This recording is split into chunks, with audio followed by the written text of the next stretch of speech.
ഇന്നലെ സാബു ജേക്കബ് എന്ന് പറയുന്ന ഒരു വ്യവസായി പറയുന്നു, എന്നെ അറസ്റ്റ് ചെയ്താൽ പൊന്നുമകളെ 24 മണിക്കൂറിനുള്ളിൽ ഞാൻ അകത്താക്കുമെന്ന് പറഞ്ഞിട്ട് എന്റെ CPM-ന്റെ നാവ് ഊരിപ്പോയോ, പിഴുതു മാറ്റിയോ?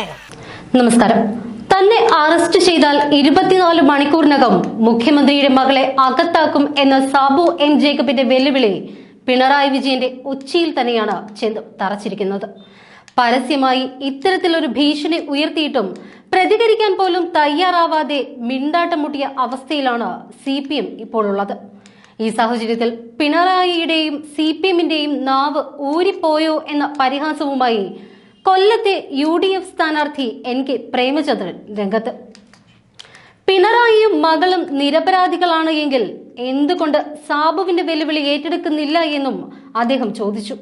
തന്നെ അറസ്റ്റ് ചെയ്താൽ ഒരാഴ്ചയ്ക്കകം തന്നെ മുഖ്യമന്ത്രിയുടെ പൊന്നോമന പുത്രിയായ വീണ വിജയനെയും അകത്താക്കുമെന്നായിരുന്നു കഴിഞ്ഞ ദിവസം സാബു M ജേക്കബ് ഉയർത്തിയ വെല്ലുവിളി. അതിന് ആവശ്യമുള്ള ഒരു ആറ്റം ബോംബ് തന്റെ കയ്യിൽ തന്നെ ഉണ്ട് എന്നും പല കേസുകളിൽ ഉൾപ്പെടുത്തി അകത്താക്കാനുള്ള ലക്ഷ്യമാണ് പോലീസ് നടത്തുന്നത് എന്നും ജേക്കബ് ആരോപിച്ചു. സ്വപ്ന സുരേഷിന്റെ കയ്യിലുള്ള ബോംബല്ല സാബുവിന്റേത് എന്നും ഇത് ആറ്റം ബോംബാണ് എന്നും സാബു M ജേക്കബ് പറയുകയുണ്ടായി. കിഴക്കമ്പലത്ത് നടന്ന 2020 മഹാസംഗമത്തിലായിരുന്നു കിറ്റെക്സ് MD-യുടെ ഈ പ്രതികരണം. എന്തായാലും സാബുവിന്റെ വെല്ലുവിളി വിജയന്റെ തലമണ്ടയ്ക്കകത്ത് ബൾബായി കത്തി കയറിയിട്ടുണ്ട് എന്ന് ഉറപ്പ്. അതുകൊണ്ട് തന്നെയാണ് സാബുവിന്റെ വെല്ലുവിളിയോടെ CPM മൗനവ്രതത്തിലായത് എന്നും NK പ്രേമചന്ദ്രൻ പറഞ്ഞു. K സുരേന്ദ്രനെ താൻ ഇതുവരെ കണ്ടിട്ടില്ല എന്നും BJP-ക്കാർ സീറ്റ് ഓഫർ ചെയ്യുമ്പോഴേക്കും ചാടി വീഴുന്നവനല്ല താനേ എന്നും തനിക്ക് BJP-യുടെയോ CPM-ന്റെയോ കോൺഗ്രസിന്റെയോ സീറ്റ് കിട്ടാൻ യാതൊരുവിധ ബുദ്ധിമുട്ടും ഇല്ല എന്നും അദ്ദേഹം പറഞ്ഞു. കഴിഞ്ഞ നിയമസഭാ തിരഞ്ഞെടുപ്പിനോടനുബന്ധിച്ച് CPM-ന്റെയും കോൺഗ്രസിന്റെയും നേതാക്കൾ വീട്ടിൽ വന്നിരുന്നു. രമേശ് ചെന്നിത്തല, ഉമ്മൻചാണ്ടി, VD സതീശൻ എന്നിവർ 5 സീറ്റുകൾ ഓഫർ ചെയ്തിരുന്നു എന്നും സാബു പറഞ്ഞു. ഈ കാര്യം ഇവർ നിഷേധിക്കുകയാണ് എങ്കിൽ വീഡിയോ ദൃശ്യങ്ങൾ പുറത്തുവിടുമെന്നും സാബു വെല്ലുവിളിക്കുകയുണ്ടായി. മുഖ്യമന്ത്രി പിണറായി വിജയനൊപ്പം എല്ലാ വിദേശയാത്രകളിലും താനും പങ്കെടുത്തിട്ടുണ്ട്. വിദേശത്ത് ചികിത്സയിലായിരുന്നപ്പോൾ മൂത്രമൊഴിപ്പിക്കാനും തിരിച്ചു കിടത്താനും താൻ മാത്രമേ ഉണ്ടായിരുന്നുള്ളൂ. അതുപോലും മുഖ്യമന്ത്രിയായ ശേഷം പിണറായി വിജയൻ ഓർത്തില്ല എന്നും സാബു ജേക്കബ് ആരോപിച്ചു. ഇന്നലെ സാബു ജേക്കബ് എന്ന് പറയുന്ന ഒരു വ്യവസായി പറയുന്നു, എന്നെ അറസ്റ്റ് ചെയ്താൽ പൊന്നുമകളെ 24 മണിക്കൂറിനുള്ളിൽ ഞാൻ അകത്താക്കുമെന്ന് പറഞ്ഞിട്ട് എന്റെ CPM-ന്റെ നാവ് ഊരിപ്പോയോ, പിഴുതു മാറ്റിയോ? മറുപടി പറ. ഈ കേരള സംസ്ഥാനത്തിന്റെ മുഖ്യമന്ത്രിയെ കുറിച്ച്, മുഖ്യമന്ത്രിയുടെ മകളെ കുറിച്ച് ഒരു വ്യവസായി ഗുരുതരമായ ഒരു ആരോപണം ഉന്നയിച്ച് 24 മണിക്കൂർ കഴിഞ്ഞ് ഞാൻ ഇതേവരെ ഒന്നും കേട്ടില്ല.